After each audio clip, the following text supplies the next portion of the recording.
Bond. James Bond. In case I don't see ya. Good afternoon, good evening, and good night. Did we just become best friends? Yup! Sublime! What are you using that for? I don't think it means what you think it means. Tear me apart, Lisa! But mostly I hate the way I don't hate you. Not even close. Not even a little bit. Not even at all. I'm gonna make him an offer he can't refuse. Hi friends, and welcome to another episode of You Haven't Seen That? A movie discussion podcast where we introduce our friend Ben to movies he should have seen a long time ago. I'm your host, Amanda. I'm Geoff. And I'm Ben. And today, we are talking about Moana. Stick around until the end because we'll be discussing our top 4 Disney animated leading ladies. Moana! In ancient Polynesia, when a terrible curse incurred by Maui reaches an impetuous chieftain's daughter's island, she answers the ocean's call to seek out the demigod to set things right. Released in November of 2016, it's our second movie from November 2016 in like 3 weeks, something like that. Crazy. The number one song, much like it was with Arrival, is Closer by the Chainsmokers.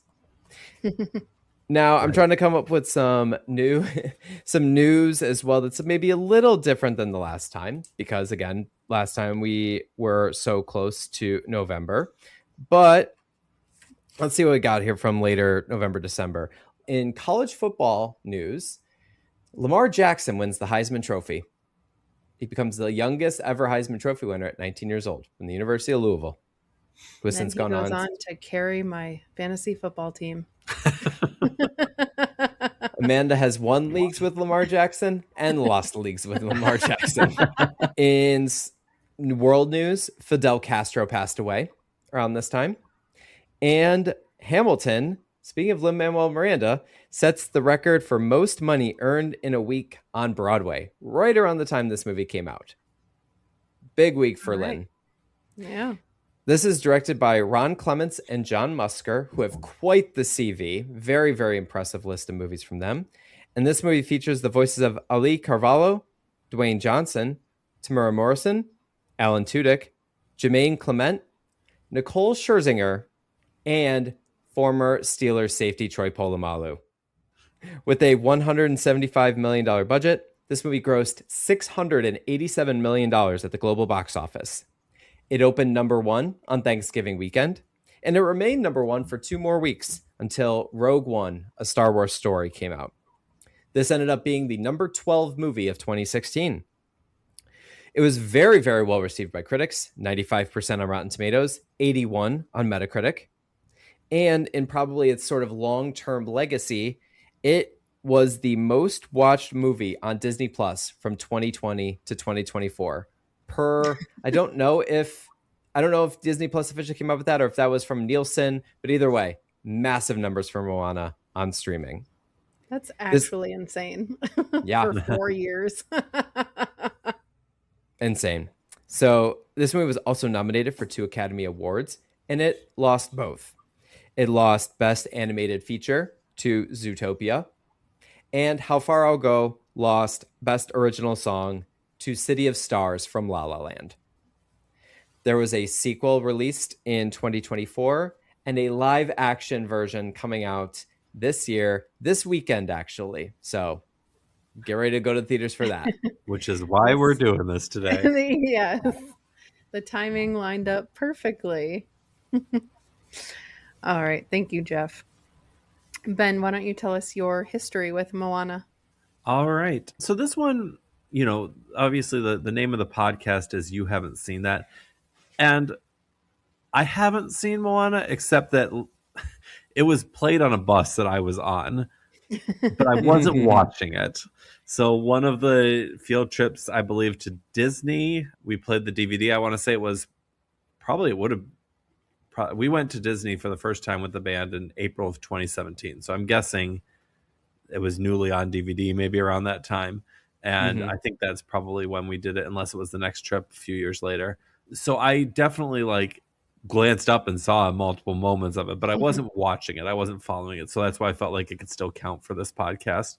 I also am an elementary school teacher, so I was very aware of Moana when it came out. It was obviously extremely popular with elementary school students around that time, and with my middle school students who desperately wanted me to do it, even though it wasn't a stage show. Although now it is available as a Moana Junior stage show, which I have not directed, but that was definitely an obsession at the time for those students. So I felt like, compared to some of these movies we do on the podcast, I feel like I knew a fair amount. I know all the songs. I generally knew the story. I've seen moments from it and clips from it. I just hadn't like sat and watched it straight through until now.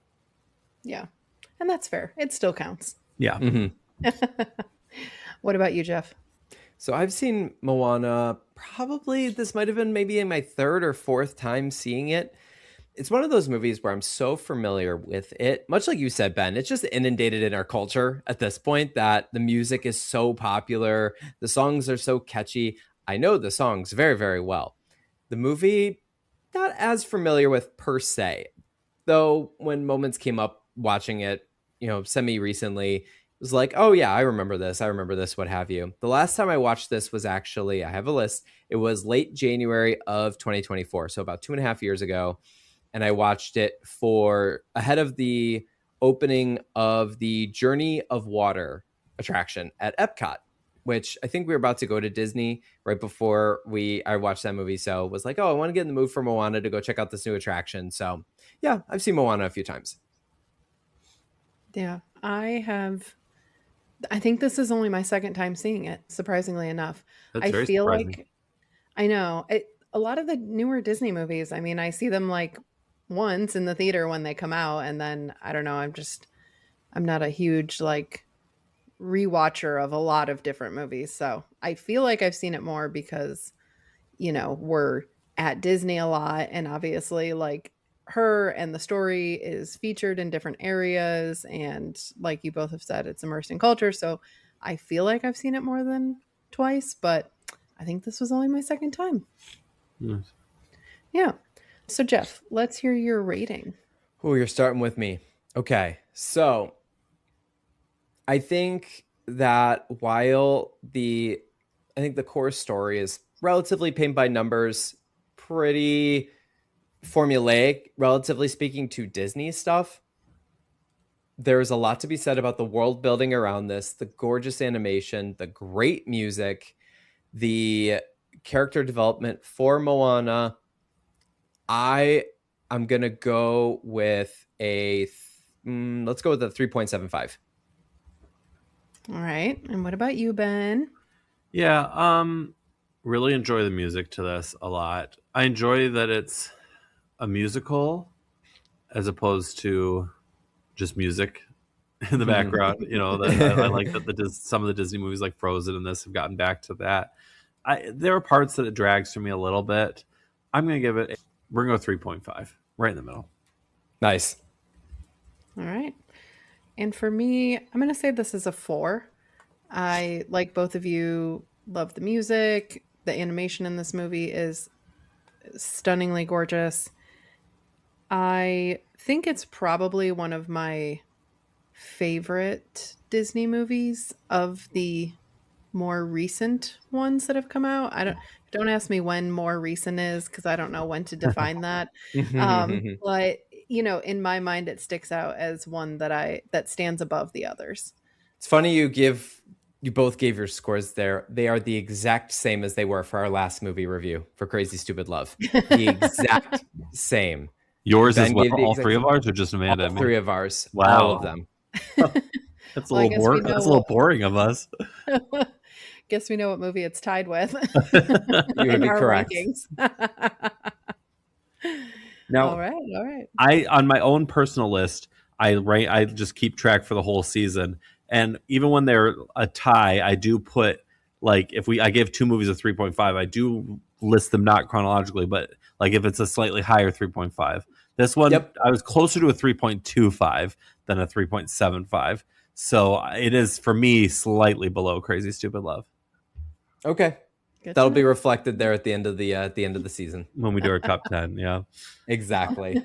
Amanda, you were saying, that it's one of your more recent as far as recent Disney movies, one of your favorites. And I was trying to think, do you feel like, has there really been a franchise or a Disney movie that has really like been a sensation since Moana? Like, I feel like to the Encanto. level of Moana, I can't think. You had Frozen and Moana pretty close together as both huge sensations. And then I feel like maybe the closest of Disney or Pixar, aside from the sequels, is Coco I was thinking Encanto. or At least Encanto. Yeah. I don't know that like the movie was overall as highly regarded as like Moana or Frozen, but obviously you cannot deny, though we don't talk about Bruno Right. phenomena That's and all true. of that. So in my mind, that's kind of what came up first is Encanto. Yeah. Yeah. That's fair. It feels And to which- me like, just again, from an elementary teacher's perspective, that aside from Moana or aside from sequels, there hasn't quite been something at the level of Moana since Moana. No, nothing has. I think the stickiness of it being on Disney Plus and it being the first sort of Disney animated movie, or the latest Disney animated movie, as you should say, on Disney Plus when the service launched, right as COVID was hitting, it has become sticky in so many people's brains. And so I think that has contributed in a lot of ways to its resonance over time. With Encanto did not see box office success at all. All of its success came on streaming. So it's and whereas Moana was one of the biggest movies of the year, had this staying power. So yeah, it's interesting to see. And I think I think Moana is definitely like the one. It's the sequel made $1 billion at the box office, though it was nowhere near as good as the first one. So I had no clue how the live action remake is going to perform or turn out, because it's genuinely a wild card. And they've all been so good. So great. So good. That's why they're like, we have to try this one. Speaking of like Encanto, I was actually thinking about that while we were watching Moana. And I'm wondering if the reason why Encanto didn't do as well is because it almost feels like Encanto is they were trying to strike lightning twice. Lin-Manuel Miranda did the music again for Encanto. They both have these themes of like being different from the rest of your family and trying to find your identity and like who you are. Like, I don't know. I was drawing parallels in my mind between those two while we were watching it. And actually I had a note here. I was like, is Moana the first movie where like your villain is actually like your family trauma or like your like expectations of your family that have been put on you? I was like, because that's very much like just what Disney does now, right? They don't have these like traditional villains for the most part. And I'm like, is Moana the first movie that did that? And I'm not sure. Yeah, I'm not sure either. I do think, even though it does have some of those kind of hallmarks of contemporary Disney animated films, like you were just mentioning, there's also a lot of DNA, in my opinion, that it shares with things like The Little Mermaid and Big Beauty time. and the Beast and Aladdin. There is definitely like a Disney Renaissance feel to this movie. I mean, I already mentioned how it has the actual singing, so it feels a little Broadway show style in that sense. Whereas like something like Tarzan, which has, of course, a banger score, no notes there, but it's not sung by the characters. And that was kind of, I feel like that kind of marked the end of the 90s run of Disney movies when they started doing stuff like that. And then I feel like Frozen and Moana kind of, harken back to that. But even aside from just the music, also just like, I don't know, like the relationship with the girl and her dad and her going off on a journey and having a sidekick. Like, there's a lot of vibes of those Disney Renaissance movies in this to me. Absolutely. Especially The Little Mermaid was just like you said, that's definitely the one I think you could maybe tie the most to back from the Renaissance era. And it's actually funny you mentioned as you were going through those movies, Ben. So I kind of teased it at the beginning, but the director duo of Ron Clements and John Musker, they've directed 7 Disney animated movies: The Great Mouse Detective, The Little Mermaid, Aladdin, Hercules, Treasure Planet, The Princess and the Frog, and Moana. So 7 pretty strong movies, 5 of which you could argue are true blue, like Disney staples. And a bunch of them with those themes, like you mentioned, all coming together. Mhm. So yeah, they knew who to turn to in terms of telling the story and kind of leading the charge in this. I think it's done very effectively. But yes, it harkens back to a lot of those Disney Renaissance movies. I feel like even though I've heard these Moana songs for forever, I feel like I actually didn't respect them enough until I watched them within the movie. Like, I think maybe because I didn't have the connection to them that I have with so many of the other Disney songs.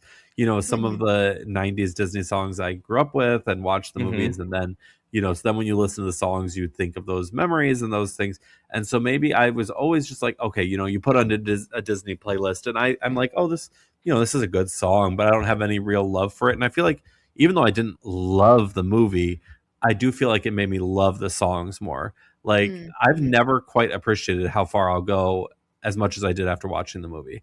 Like, I was like, this is such a killer I Want song. And I think even though I always enjoyed it, and even though I didn't, you know, completely be enamored, even though I wasn't completely enamored with the movie, it did like fuse those two together in a way that it hadn't for me before. Yeah, it's nice to have like the context of Yeah. understanding exactly what she wants and like why. And there's some really good songs in this. Like, yeah, I mean, I think How Far I'll Go, you know, stands up with all-time Disney great songs. Oh, absolutely. It stands up right up there with Let It Go and everything for sure. I'm thinking of the more modern examples too. Yeah, I was going to ask Ben what your favorite song is. Yeah, I mean, I think it's How Far I'll Go. Yeah. I think one of the things I was putting out to Geoff was I was like, man, how many reprises are there to How Far I'll Go? Yeah, that's true. This one is definitely the best. Oh yes. Yeah, for sure. But I was like, oh, there we go again. Same song. I was like, there must only be like 4 or 5 actual songs in this movie. Yeah, but I will give a close second to Where You Are. Consider the coconut. Yes. Have you considered it? I always consider the coconut, Amanda. I don't love You're Welcome. No, yeah. I think it does an effective job. It's fine for where it is, but I don't love it as a song, I guess I should say. Yeah. I think it does a good job. I think the movie does a really good job of embracing The Rock's charm with that song. Like, you can feel like The Rock with all of that. And Dwayne Johnson is naturally a very charismatic person and is very charming to be around. The song does a really good job of nailing that energy effectively, both in its animation and how it's sung and how it's performed and everything. It just works for the movie. Yes, it doesn't stand up on its own the same way those other songs do, but I think within the context of the movie, I think it's very, very effective. Yeah. I really like Shiny. That's probably the one that I just randomly sing. Well, I'll just randomly be like, Shiny. Yeah. I don't really sing anything else, but I love Jermaine Clement. So I love that song. But I think the other thing I always just randomly sing from this is I am Moana, like all the time. Just random. No context. I'll give some love. I'll give some love to the one. I'll give some love to the one song we have not mentioned, which is "We Know the Way." I do like that one. The "Away, Away." Yeah. Minus Lynn's okay singing. Yeah. I mean, you know, that's always the thing with Hamilton too. Is that was really frustrating to me because they obviously went through a lot of work to make sure that everyone that was involved in this movie like was of Polynesian heritage, and then you just get Lynn singing this song and I'm like, get out of here. I like the part where it's sung in a different language and he's not singing. Yeah.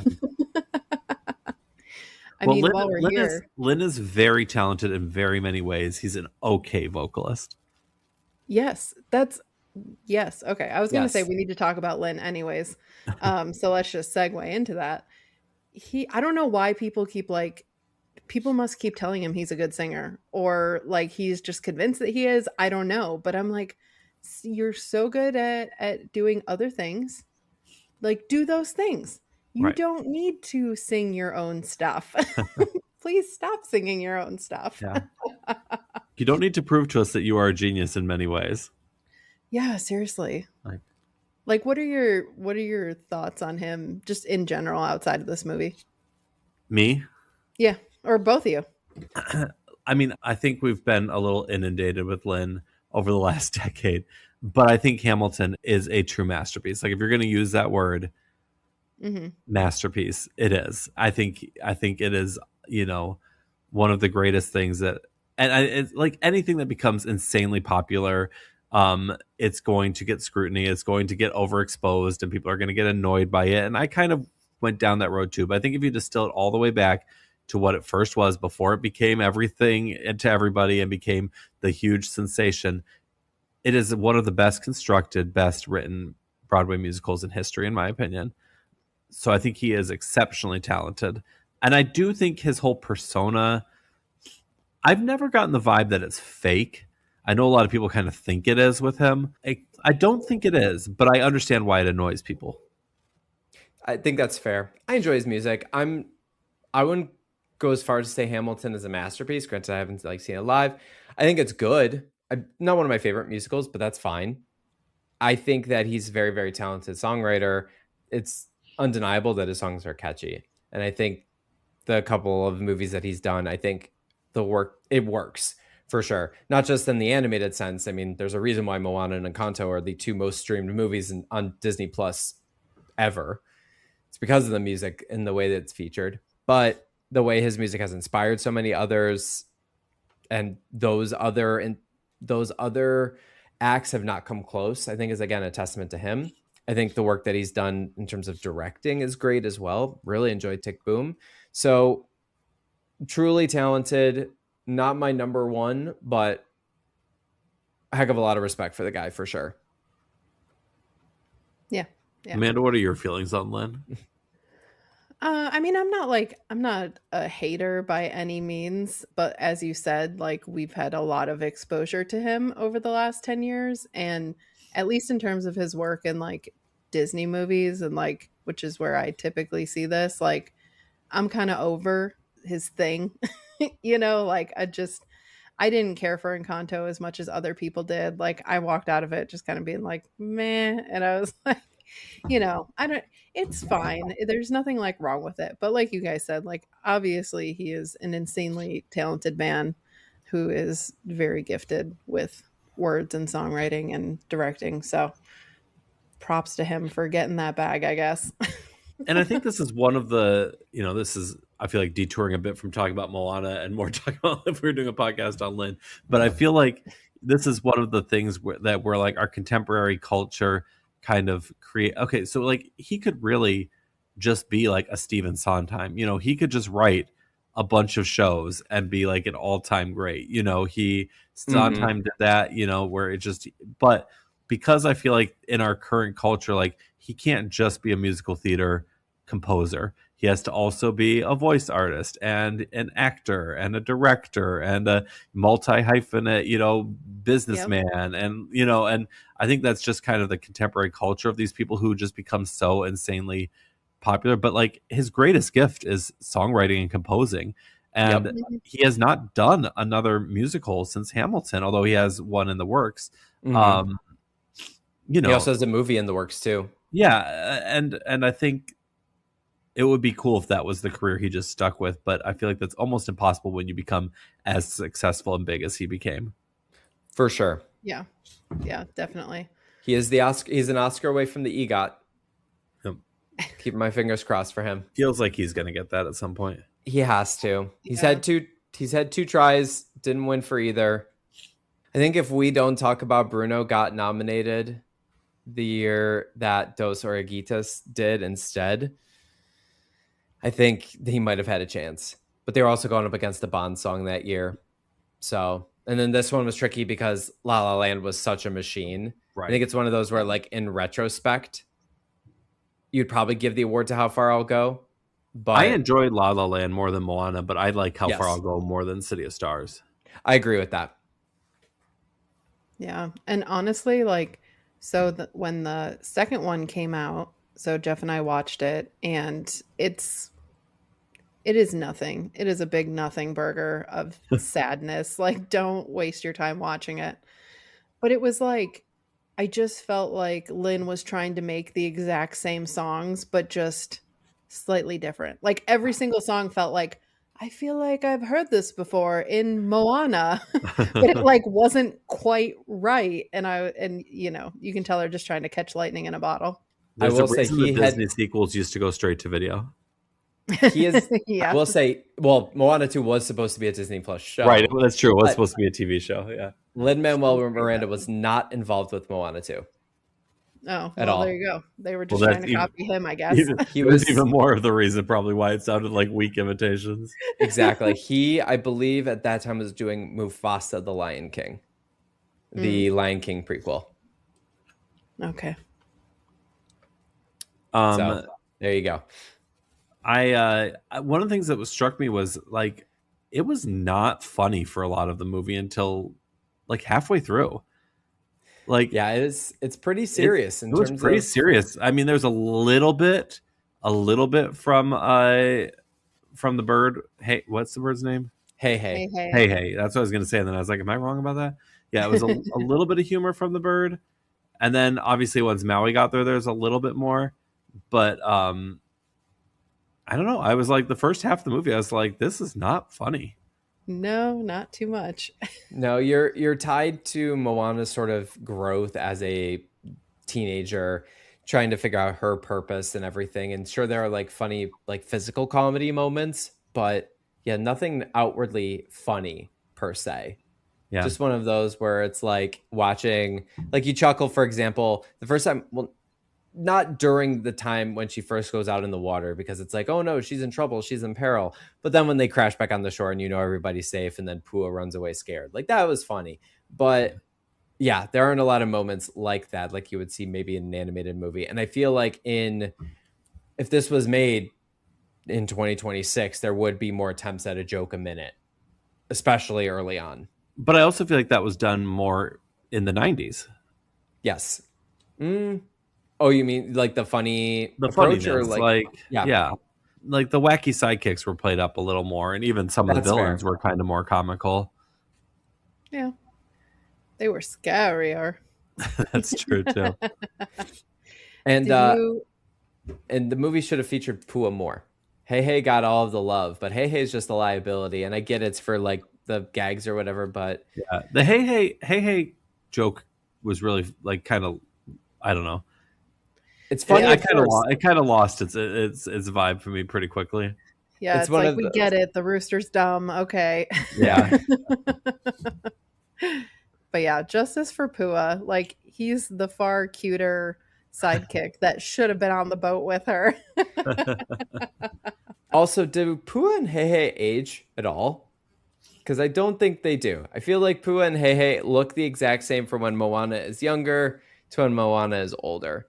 So I don't know if there's a time difference problem with that, or if there's a new dumb chicken around from when she was a kid. But yeah, it's interesting to see. Do they really age? Again, that's just a little thing I noticed, and has no Yeah. whatever influence on the plot. But Ben, did you watch the little tidbit that was like after the credits, or was it in No, the I middle of didn't. the credits? I did not. It's pretty funny. It's Tamatoa, the giant crab. Like, he's still on his back, and he's, oh, you guys aren't gonna help me, huh? And he's like, if I was a little red crab, my name was Sebastian, and I had a cute Jamaican accent, you'd help me out. There were a couple real meta moments in Moana, because I also wrote down the quote, if you wear a dress and have an animal sidekick, you're a princess. Which I was like, that was definitely like a meta or commentary. when Hey beak and says it's called tweeting. Yeah. Like, that's a very 2016 joke. Yeah, That's right. true. Wouldn't No, work now. irrelevant. One of the parts that I laughed a lot at was the little coconut guys that they encounter on the water. Kakamora. I was like, these are definitely like parodying Mad Max. Like, the way that they looked, they were on this like giant city thing, which is like identical to what happens in Mad Max. They were like bouncing up and down on these three. I'm like, okay, this is Mad Max Fury Road. Which amazing. I know it's not on our list, our master list of movies we need to show you, Ben, but you got to see Mad Max Fury Road at some point. You'd be like, oh yeah, it's the Kakamora. I do like it. I did notice at the beginning of the movie that all of the threats that Moana and Maui would face during their journey are teased in the grandma's like story to the kids. You see in the curtains drop down, you see the Kakamora, you see Tamatoa, you see Taka. And it's very, if you notice that early on, it's like, oh yeah, here it comes. Here's everything she's got to face. But I think even in those little details like that, they do a good job setting up the movie. It was fun to see the grandma. I know we weren't supposed to be getting a lot of her at all, but you need kind of that crazy grandma who's always looking out for her granddaughter, who's like, hey, I'm going to be the cool one. And then all of the problems get dumped on my kid or on their parents. But yeah, I think the movie does a really good job of that sort of world building initially. And Disney you can loves really their connect dads with and their Moana. grandmas. They do. They like the dads that are big enough to pick up their whole families.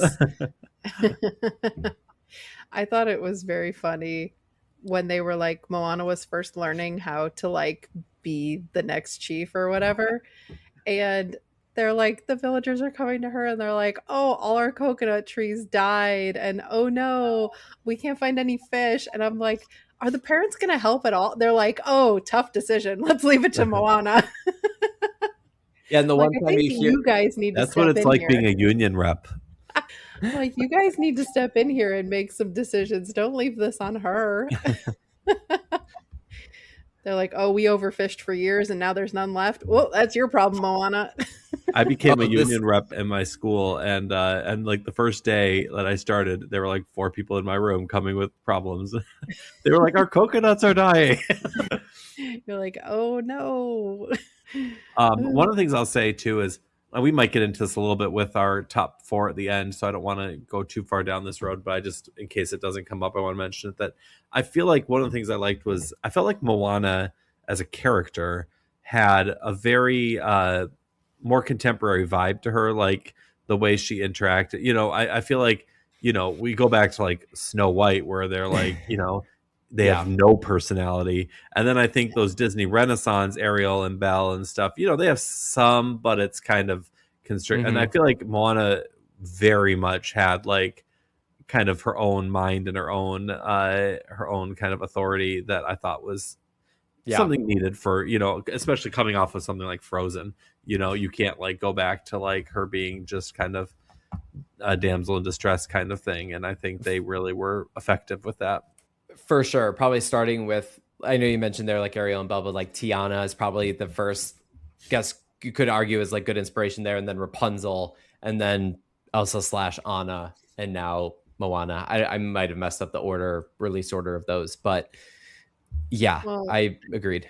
And Moana might be the first one that there was no like love interest. Right. At all.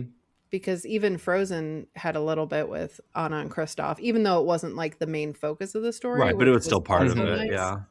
Yeah, so I could be wrong. I'm not obviously looking at a full list of Disney movies right now, but I think Moana might have been the first.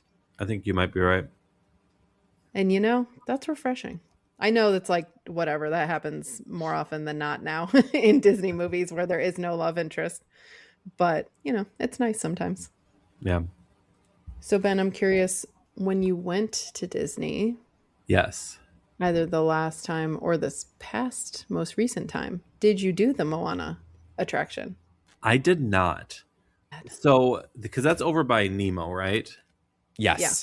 So, my friends that I was with, my fellow chaperones, they were going to go do Nemo and then stop by Moana.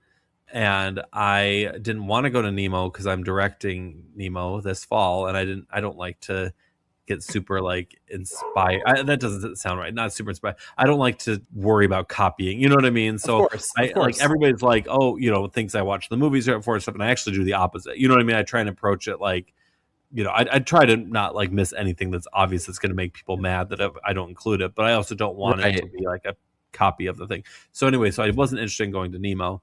And then because Moana was right there, they were going to do them back to back. So I ended up just getting a Mickey pretzel. and sitting outside, a little bit outside, like where the butterflies are, eating my Mickey pretzel.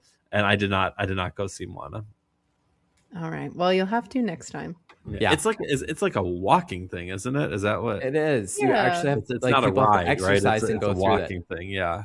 Yeah, It- it's a fun little walkthrough where you get to interact with water in different ways, and so they Yeah. have a lot of I think like, if it kind of wasn't like, tied to Nemo, I would have gone. yeah, they have a lot of like motion sensor things where like, oh, if you like lift your hands up, like the water comes up and like it's That's a huge cool. wave, and so it's a Mhm. lot of things like that. It's very neat, and they have a giant I guess it's not really a sculpture. I guess that's what I would call it, of Tafiti Mhm. at the end. That's like absolutely gorgeous. So yeah, it's very nice. And on a hot day, it's lovely to walk through and get splashed by some water. It ties in nicely to the original idea of Epcot, sort of like edutainment, if you will, where it's a lot of Mhm. stuff for kids to run their hands through and shoot water up and everything, but it also talks about conservation and the water cycle and what have you. It's That's really, cool. really cool. I mean, that's definitely a thoughtful tie-in to be an Epcot attraction. Definitely. Yeah. With like, and you have the music playing while you're walking through it and everything. So it's really, really nice. It's always Yeah. funny to me, like which movies are like overrepresented at the Disney parks and which ones are underrepresented, and they're not always relative to how popular they are too. You Yep. know, like you would think like Moana would maybe have a little bit more representation at the parks. But then I also was like, this is a little sidebar about Disney, but I also was like thinking about how little representation there is of Aladdin at the parks, like, Mm. and it just almost seems like, I don't know, certain, sometimes what becomes popular for a theme park doesn't necessarily match what's popular with the films. Oh, for sure.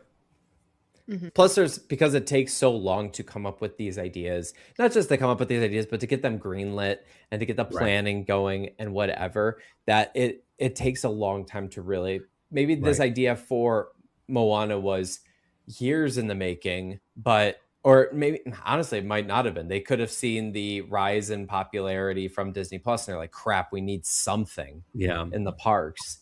Why Or- let's Yeah. And if where they can't do we have the overlay like space? like just turning Maelstrom into Frozen. Right, exactly. Yeah. It's like, well, what do we do?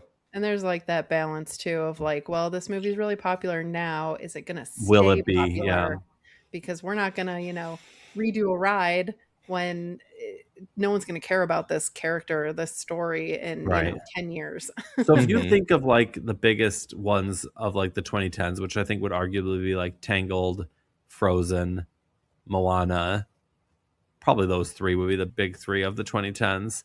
Like, what do you think will be like the most popular in 30 years? Between Tangled, Frozen, and Moana. Well, it depends on your demographic. I think a lot of people that are closer to our age are more in with Tangled.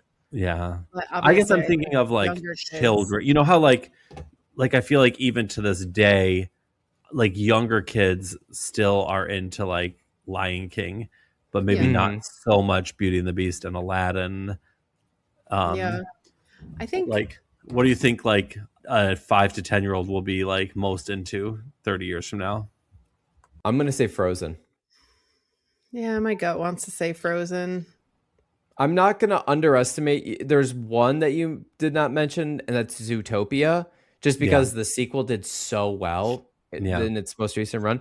That said, I don't think it will have that same sort of clinginess and popularity the same way that Frozen or Moana. I think it's between Frozen and Moana, though. See, I'm gonna give I this want side to to throw Frozen. Tangled in there too, just because like Rapunzel's got a pretty big presence like at the parks. Yeah. She's the best bathroom at Magic Kingdom. She sure does. Yeah, it's closed right now. Thank you very much. Oh, she sad. deserves a lot more than that bathroom, but I'm glad she got a ride in Hong Kong, Tokyo. I don't know, wherever they recently built a Tangled ride. Finally got some justice for her. But yeah, I don't know. Probably Frozen. Yeah.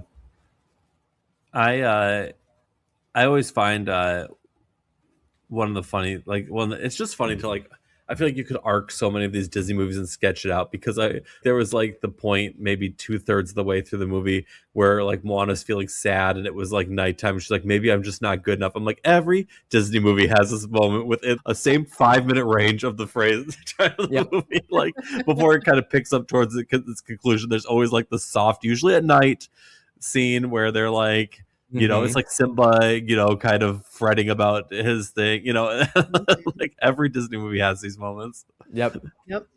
There's a formula, and it works. Heck, we still get imposter syndrome. That's like one of the top things for millennial adults. You could go so get so accomplished or whatever, and then one setback, you're like, I'm the worst. Story of my life. But I recently saw this thing. Someone I follow online was like, you should never get imposter syndrome, because the man who is in charge of like FEMA or something, like believes he teleported to a Waffle House. and he's in charge of FEMA. So there you go. You can do anything. That's right. Are you guys, where is your excitement level for the live action? Below Negatives. The floor. Very low. Very low. Ben, have you seen like any of the trailers? Or I have not. Although by the time this episode drops, maybe it's more possible I will have seen some. Ben, would you like to see as of when we're recording this? Do you mind if I send you a still frame from the trailer while we're in the chat? Sure. Okay. Give me a second. Good podcasting, Geoff. I know, right? We're getting a live reaction here. Give me one. You're sending him a photo of a certain character. No. Yes, I am. You would be correct. Give me 1 second here. Were you excited about Moana 2 and then disappointed? No. I can't remember. No, I did not care about Moana 2. Yeah, I think we watched it on an airplane. And it was that's rough. Yeah. That's odd looking. Right? He looks very weird. What Geoff sent me was a picture of The Rock. Yeah, and honestly, in the trailer, his wig just looks weird no matter what. Yeah. It's like, I don't know if it's just because we're all so ingrained with like it's seeing giving him like bald. If it was white, it would look like a founding father. Big time. Benjamin Franklin vibes. Yeah. Yes. Like it's not nearly as short or curly as Maui's hair is in the animated version. Like in the animated, he has very tight curls. And his hair stops right around like just below his shoulders. I feel like I'm not even gonna see the live action movie. This is legitimately like the wig of someone who would be on the cover of like an 80s romance novel. Oh, like 1,000%. Like Fabio. Fabio, that's what I was just thinking of. Yeah. Big time Fabio vibes. It ain't right. I mean, I assume you guys will see it still. I don't know. We didn't see Moana 2 in theaters. We didn't see the Mufasa prequel in theaters. Seen a lot of the live action movies in theaters because I'm over it, and a lot of them just don't look good, and I know they're not going to be good. You know what's funny is like around like circa like this is going to sound like, I don't know. I feel like this is going to sound the wrong way, but around like 2005, 2010, somewhere in that range, like maybe while I was in college, maybe even a little before, like high school. I remember thinking, like, there was a time where I was just like, you know what Disney should really do if they want to, like, reinvent themselves is make live action versions of their animated cartoons. Like, I remember thinking in my head, like, that was such a great idea, and why weren't they doing that? And then when Beauty and the Beast got announced, I was like, they took my idea. and I was like, this is just the most brilliant idea ever. Like, what a great way, rather than a sequel, to like, because what people really love is the original. Why not remake it with live action? And then, like, they've all not been great. Yeah, and I'm sorry for like putting that thought into the world, because I think I'm to both the credit and the blame. No, I'm kidding. But I think they range from like fine to bad. Yeah, though I think that might be our opinion though. Like, I know there are a number of those movies.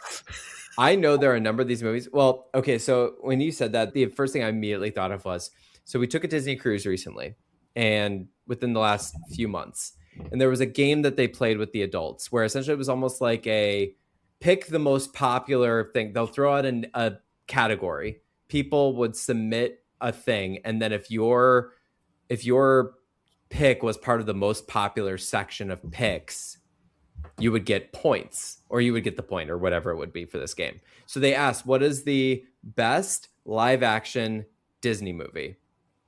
And none of the Disney remakes came to my mind. I think I put like Pirates of the Caribbean or something.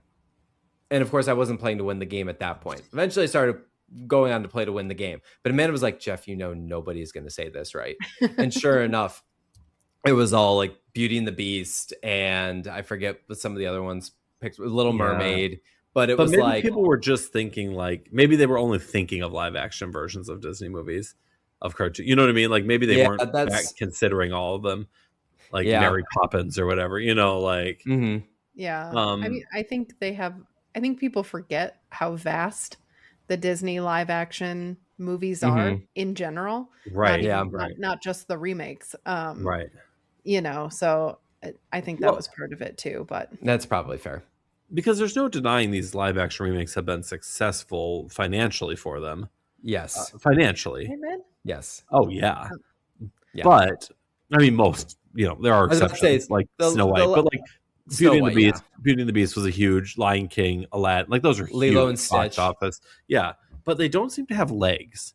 Like, I feel like, what do people like when if they're going to go watch Beauty and the Beast, they're not going to go watch the Emma Watson movie. They're going to watch the 1991 cartoon. Aladdin, which I thought was maybe the most successful of them in terms of quality. Again, I don't think a lot of people watch that or care about that now 7 years later. Even Lilo and Stitch, which is only a year old, I don't feel like people are that into. They're still more into the cartoon. Like, I feel like people are into it when it comes out and they're excited to see it.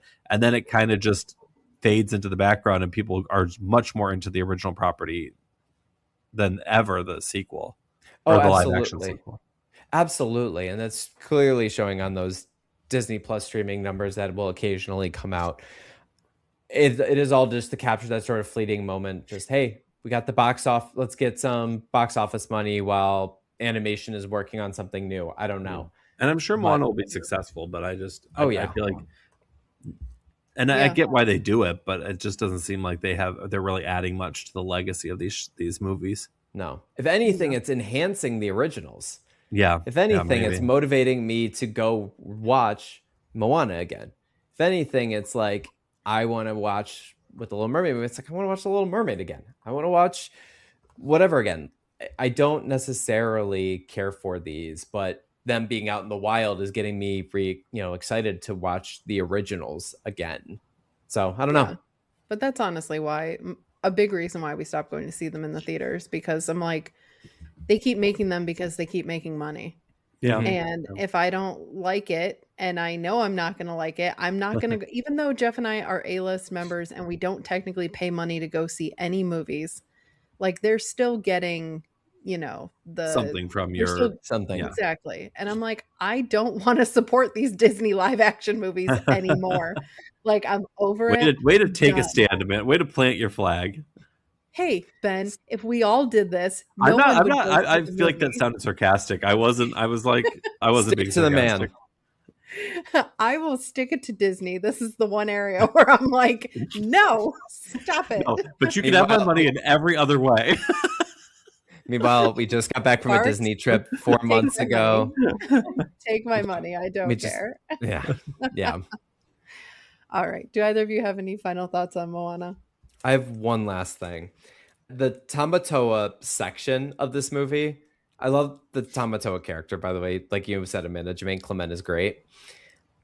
It reminded me that whole stretch where, first off, Moana should have died the second she hit the water. But again, that's just a logical thing. Whatever.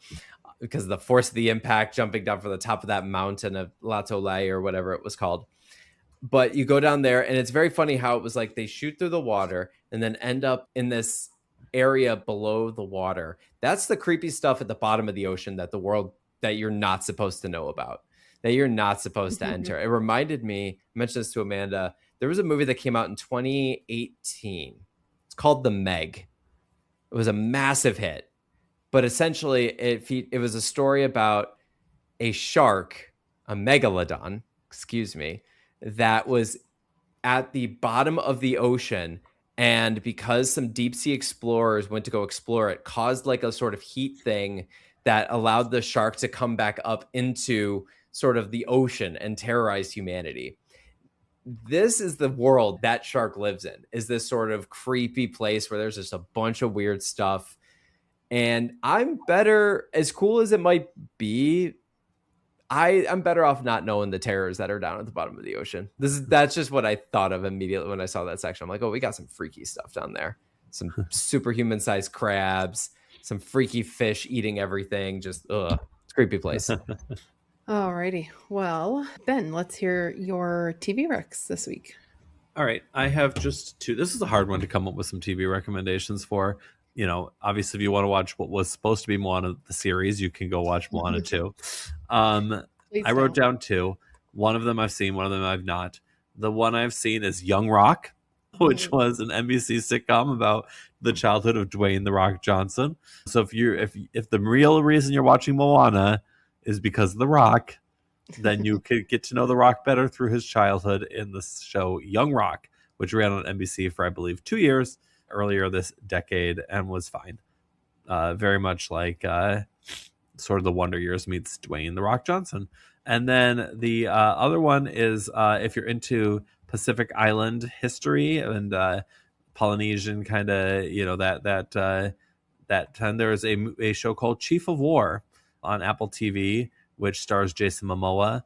Sort of is set in the 17th century when the four major kingdoms of the Hawaiian Islands are in a state of war.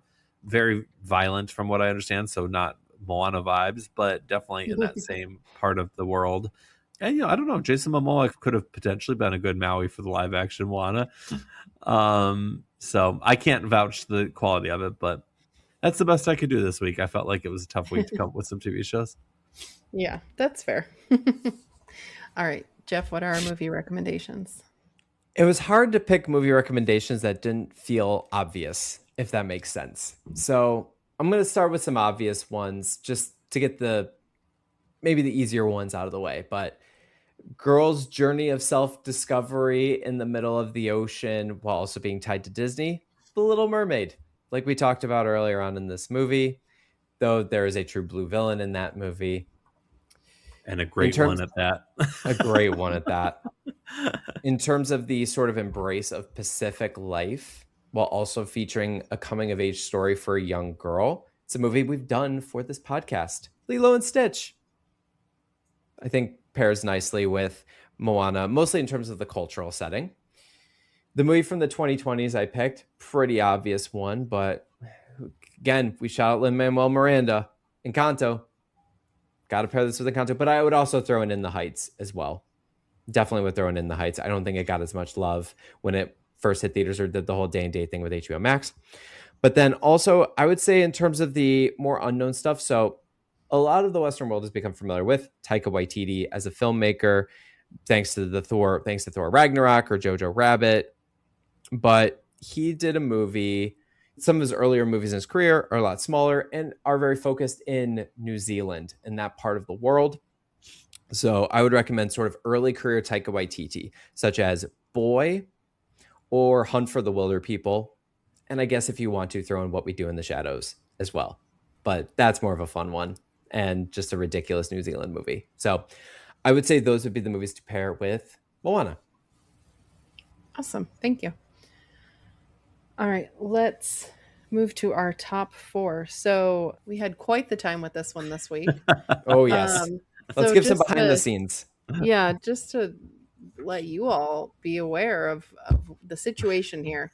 So Ben suggested let's do Disney animated leading ladies. And I said, okay, but we have other Disney movies on our list to watch at some point. Should we maybe narrow it down to just Disney princesses since Moana's a princess? Well, guess what they say in the movie? Twice. Moana's not a princess. Which I truly was going to question you when you said that. And then, because I'd already watched the movie. And then I was like, well, Amanda knows Disney, so I must just be wrong. So I'll just keep my mouth closed. Well, we hadn't watched the movie at that point, but I was like, no, Moana's a princess. And then in the movie, they're like, she's not a princess. She's the daughter of the chief, but she's not a princess. She's not royalty. And I was like, oh, okay, well, we can't do Disney princesses then. But then I look it up, and sure enough, Moana is included in the official Disney princess lineup, which includes 13 different people, some of which I'm very confused as to why they are Yes. in the Disney princess. I was confused about who was included. I'm also confused in some cases about who's not included. Mm-hmm. So I read that Anna and Elsa are not included simply because their franchise makes enough money on its own that they don't need to be included in the But she princess becomes lineup. queen. No, Like, look, I get it. I'm like, both of them are technically princesses at the beginning of Frozen when Elsa Right. has not been, crowned queen yet. Right. And then obviously it's like a whole she's point of the queen. movie is her becoming queen. Yeah, but I guess the Disney princess lineup is just a sham for them to make money off of the Yeah. princesses. And they were like, well, So they make corrupt. enough money on their own. But yeah, I was so confused about Raya being included in the Disney princess lineup. And then I looked up her. I mean, we did see the movie, but it was a while ago. And she's the same situation as Moana, where she's the daughter of a chief, but she's not actually royalty. And so I'm like, I don't agree with this official lineup. Yeah. I don't agree. And there have been All a like marketing two ploy. have been like kicked out of the lineup at one point. Like Who was kicked out? I looked that up. Hang on. There were like two who were former. Good podcasting again. That's some drama. Getting kicked out of the At Disney one of their princess meetings. lineup. So there's the 13, and then there's the former Disney princesses who are Tinkerbell and Esmeralda. Oh, okay. Well, both of them are definitely not princesses. Neither of them are princesses, exactly. But So they Disney were obviously- added with the creation of the creation of the franchise of Disney princesses was in 2000. Okay. Tinkerbell was reassigned to the Disney Fairies franchise in 2005, and Esmeralda was straight up removed in 2000. So Esmeralda. take with that what you will. All right. Well, Oh, that's rough. that whole tangent just to say that is why we decided to go with the very specific Disney animated leading ladies so that we didn't have to worry about who was a princess and who's not a princess. Because it's all corrupt. Yeah, and who's a princess in our heart versus who's a real princess. Like, I don't know. Crazy. Good So- pivot, everybody. Geoff, let's hear your list first. Oh, you're starting with me. No. Okay. You always complain. I do. Jeff is always So- caught off guard when he has to start. No, because I was like, oh, Ben did his TV thing, and then I did the movie thing, but keeping me on my toes, Amanda. So this one was tricky, and we kept it ambiguous, I think, when we were describing it and kind of planning it out with each other. So it could be both the female characters who are the lead of the movie, the central character, or I guess the top billed female character. Okay. Or the highest billed female character, I should say, not top billed, the highest you billed. put way Okay. too much thought into this, Geoff. I did, because I told wasn't you sure what just- qualified. Because leading ladies, Just the female from each movie. The female, it's not the main that hard. female, not a I know. villain, just like the main female. okay, yes, got Every it. movie has one. Thanks, everybody. Goodness gracious. Okay, so I'll start with my honorable mentions. My honorable mentions are Judy Hopps from Zootopia, real go-getter, try hard, but her journey is inspiring, and Zootopia is a great movie. I just put Elsa / Anna because I like their music and I think they're fun. And I like Belle. Belle is an honorable mention because who doesn't love a good education, a good smart person walking through? Now, granted, could she have done a better job of implying the people in her village are not as smart as she is? Probably, but that's neither here nor there. So my number 4 is Lilo. I don't know if you want to call her a lady or whatever, but as the lead female character of her movie, She counts. She goes through a great journey of growing up. The way she bonds with Stitch is awesome and encouraging, and it's always great to be weird. It's always great to be weird and fun and everything. So I'm going to go with Lilo. My number 3 is one of the ones I was struggling with because of the implied stuff around leading ladies. But because of our rule, it's going to be Meg from Hercules. I love Hercules, and Meg is awesome. She's sassy. She can hold her own. She's a great heroine. Her sort of path to the good side is a good one and a nice addition to the overall Hercules story, which is one of my favorite Disney animated movies. So I'll put Meg as my number 3. Number 2 is Rapunzel, because of her journey of growth and what she has to go through. And her songs are great. And we have a close tie to Tangled. I love Tangled, the movie as well. And then my number 1, I teased this a few weeks back during our Saving Private Ryan episode in terms of the top movies of 1998. But forever, my sort of Disney leading lady will be Mulan. Just kick butt, rules, the way she fights the Han army, the way she's able to prove everybody wrong. It's awesome. Her journey is great. The movie is a banger. Love Mulan. She is my number 1 Disney leading lady. Awesome. Good list. Ben. All right. My honorable mentions are I'm going to give an honorable mention to Moana. I don't have a lot of connection with Moana since this is the first time I saw it, so I didn't feel like I could put her in my top 4, but I did enjoy her for some of the reasons I already mentioned on this podcast. I'm also going to give, like Geoff, an honorable mention to Anna and Elsa. Possible they will climb up the list after I direct Frozen this year for the high school where I work, but we will see. And then I'm also going to give an honorable mention to, and this shows my growth because high school Ben would have probably put her number 1, Jasmine. Wow. But as a character, she's only okay. But high school Ben was deeply in love with her. I wonder why. All right. My number 4, Geoff's number 1, is Mulan. I think she's a really great character. I think it was kind of cool. I feel like she kind of she's kind of like the grandmother of these kind of more independent spirit leading ladies that have come since, like Moana and some of the others. And I think, kind of the warrior side of her, that you didn't really see in some of the earlier Disney leading ladies was cool. My number 3 is definitely a sentimental pick because of my childhood, but it's Cinderella. I really loved the old animated Cinderella.